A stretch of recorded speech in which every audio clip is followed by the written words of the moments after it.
reports. This is Chris live in central Pennsylvania. Well, I thought we had a big story yesterday. That, of course, was a conversation with Ernst von Sale from AfriForum, in which he disclosed that it appears that the economic freedom fighters have forged documents used to make payments in a court settlement to AfriForum. And apparently they've been doing it for some time. He said they found that other folks have gone back and looked at payments that they've gotten from court settlements from the EFF, including Solidarity, the sister organization of AfriForum, and found that, in fact, this has been going on for some time. I thought that was a big breaking story yesterday, but today, the Independent Online is carrying this story. I haven't seen it elsewhere. Give credit to News 24 and the other media outlets for not really covering this story. But since it's come out, and once again, since it's an effort to destroy someone's reputation, I'm going to cover it, at least briefly, here in this fireside outdoor chat. So here's the latest. Here's a headline in the Independent Online today. R.G. Snyman caught up in racially charged controversy over tattoo. Now, before you say, Chris, why are you giving this story any oxygen? It's silly. It's ridiculous. You shouldn't give these people any time of day. Well, I would agree with that, except that here's the problem, folks. This tweet that started all this nonsense already has 1.2 million views. 1.2 million views. I will say this, though. At least most people that have read the tweet and viewed the tweet aren't idiots. It has just 577 retweets. So, let me read a little bit from the story, and then I'm going to comment on this. The Springboks have been the talk of Mzansi over the past few weeks for the Rugby World Cup heroics, which recently culminated in their victory over the All Blacks to claim the William Webb Ellis Trophy for a record fourth time. This time around, however, the Springboks have been dragged into a controversial firestorm after an image began to make the rounds of giant lock R.G. Snyman sporting a tattoo of what some Twitter users believe to be the late Afrikaner nationalist Eugene Terblanche. What? So you think that R.G. Snyman has a tattoo on his arm right here of Eugene Terblanche? Talk about stupidity of the highest order. First off, for those who pay any attention at all to R.G. Snyman, really super tall lock, he sports a ridiculous Viking haircut. He fancies himself as kind of the modern day Viking. The tattoo on his arm is that of a berserker. These were the elite troops of some of the Viking rulers, the berserkers. Yeah, they were fanatical soldiers, and it has nothing to do with Eugene Terblanche. But the stupidity here, and I will say this, the ILL article is completely wrong about one thing. It says this time around they've been dragged in controversial firestorm. It's nonsense. What is it with people in the Springboks that they seem to always want to accuse them of being racist? Whether they're white or black, it doesn't matter.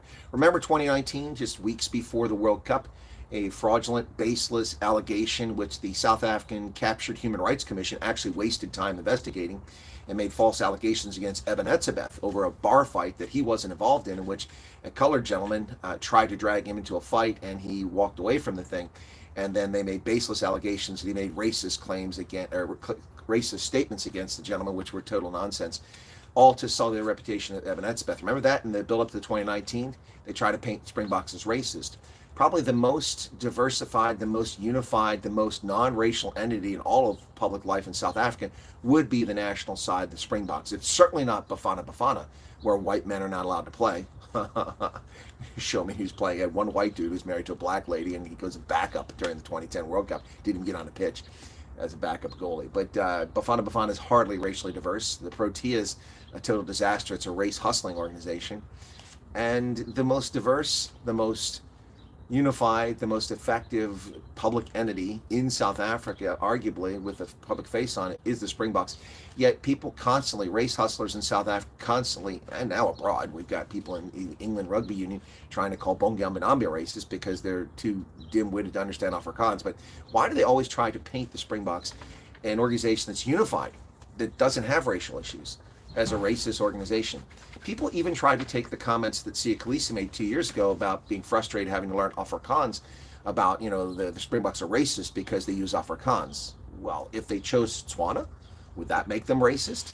No, they have a long history and tradition of people who primarily spoke Afrikaans being on the team. And yes, that occurred before apartheid, before South Africa became a country, after the Union South Africa Act, and it occurred during the apartheid era.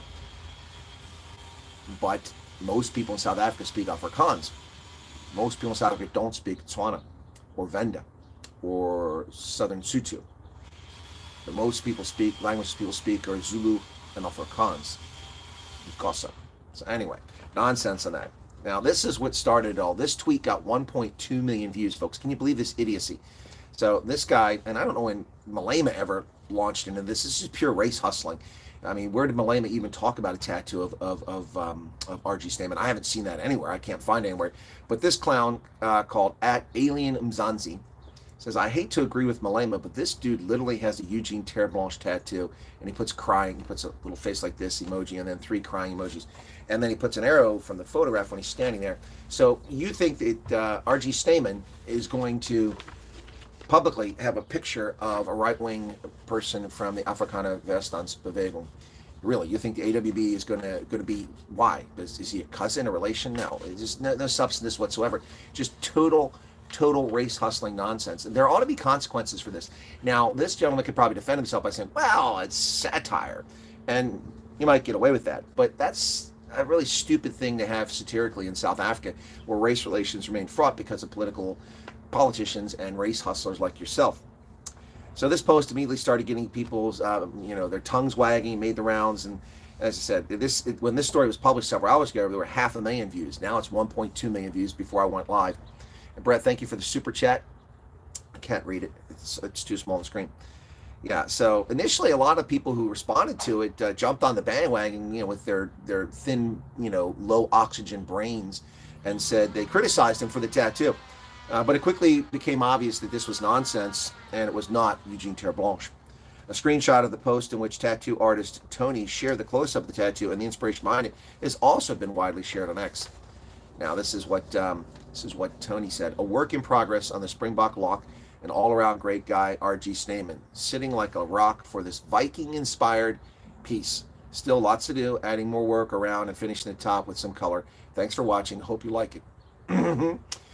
Comments under the original post from Alien Mzanzi have been criticizing him for spreading fake news, and they ought to criticize him for being a race hustler and a divisive person trying to destroy South Africa. You got hate wankers who make false allegations against me with no merit whatsoever, making deep fakes and doctoring content, altering it, removing context, and lying about me. And you actually have race hustlers and racists who act like this. What consequences are there for them? Will they be canceled? Will they actually pay a price for this? Or will they be charged with a crime in South Africa? Again, I think he's got it out because he said, well, he's just being satirical, but that doesn't excuse it. And this is one response from @Laration_. Interesting Twitter name. Don't you guys get tired of playing the race card? You're so desperate for something to cry about so much that if you don't find it, you create it. Exactly. Just like they did Ebenezabeth, just like they did with Bongi Mbanabe. They're constantly creating nonsense that's not existent. Ever since the Springboks won, you guys have been so desperate to be woke and have some Steve Biko moment here on Twitter. Ouch. Ouch. That one burns. Didn't have to bring Steve Biko into it. He wasn't an asshat like this guy. And then this guy says, on the left, Eugene Terreblanche. On the right, a random cartoon image of a Swedish or Norwegian Viking. Well, it's not really a cartoon image. It's actually an image. And it says, someone says, this is why we need to develop the public school syllabus. We need a subject called logical thinking, and another subject, how supporting the EFF damages brain cells. I think that's the good one. How supporting the EFF damages brain cells. This is getting old, folks. And look, don't go with me, hey, you're being a hypocrite because you're covering it. It's a story that needs to be covered because it needs to be refuted. It needs apps to be refuted. You people are pretty freaking stupid who actually fell for this. I mean, honestly, you think that a player who makes a living from playing rugby, still in his prime, despite all the injuries in his career, is going to risk his reputation and his career by doing something racially insensitive like that in a country where we all know anytime you say race, people's backsides get up in South Africa. It's just pure nonsense, total nonsense, idiocy, lunacy of the highest order. Just beyond. But this is just people who are just race hustlers and hateful people, shameful people who are always looking for a way to cause chaos and trouble. And this is it. The sad part, I said, is 1.2 million views already. I'm sure that'll go up probably a lot more before people realize what a clown this guy is. I've seen that account before @Alien Mzanzi, and I've never really seen anything useful come out of it, no useful news. Maybe there is, but I haven't seen it. I don't watch it very often. But this guy should be publicly scorned and shamed for his race hustling and stupidity. And like I said, he'll probably have an out saying, wow, it's just being satirical, man. There's nothing to it, just being satirical. Anyway, folks, I just want to come on and cover this story before it goes any further. RG Snyman being falsely accused by some dim-witted twit on Twitter of having a tattoo of Eugene Terreblanche on his arm. Ridiculous. I mean, where do they come up with this stuff? It's not even comical. It's just pathetic and sad. It's so sad. It's like the attacks on me. So sad. You got nothing, so you just make shit up. That's really pathetic. Whatever the case is, you disagree with someone, but already just looking for trouble. This isn't even disagreeing with someone. The idiot at least is attacking me. The idiots on the right and left who are attacking me, at least they're attacking me because they're afraid of the message. They're afraid of the truth because, as Jack Nicholson once said in A Few Good Men, you can't handle the truth. At least they're attacking a person. Here, they just randomly going after R.G. Snyman because his skin pigmentation is insufficient for their political views, and they think they've got something, or they think can hoodwink people. Whatever the case is, for shame, for shame, for shame. R.G. Snyman, the target of the latest race hustling out of South Africa. Pathetic, folks. Anyway, thanks a lot. We'll catch you a little bit later, and I'll be on with the news. And then we've got Rugby Ascending. 2 games today. Sharks are playing, as are the Bulls. See you guys later. Thanks a lot. Cheers.